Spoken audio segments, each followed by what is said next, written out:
सर्वांना जय भीम।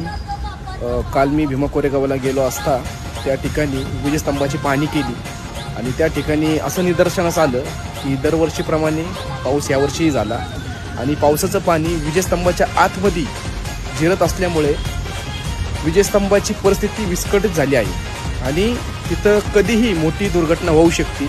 सरकारने याच्याकडे गांभीर्याने लक्ष दिलं पाहिजे आणि विजयस्तंभाचा काही भाग तुटला आहे। आमची लोक आजही झोपल्यात, त्यांना माहीतच नाही, बिचारे फक्त 1 तारखेला उठतात आणि भीमा कोरेगावला जातात आणि तिथं मानवंदना देऊन येतात, त्यांना काहीच घेणं देणं नाही। तर माझ्या भावांनो, जागृत व्हा, महाराष्ट्रामधल्या तमाम लोकांपर्यंत हा व्हिडिओ पाठवा, त्यांना सांगा की असं झालंय, कारण की ते तरी आता त्या ठिकाणी गेले नाहीयेत। मी त्या ठिकाणी जाऊन पाहणी केली आहे, त्या ठिकाणी काल मीटिंगसुद्धा झाली आहे। आता त्या मीटिंगमध्ये काय झालं हे मला माहीत नाही, पण मी एवढं तर नक्की सांगाल की आपली अस्मिता जपण्यासाठी समाजातल्या सर्व लोकांनी पेटून उठलं पाहिजे।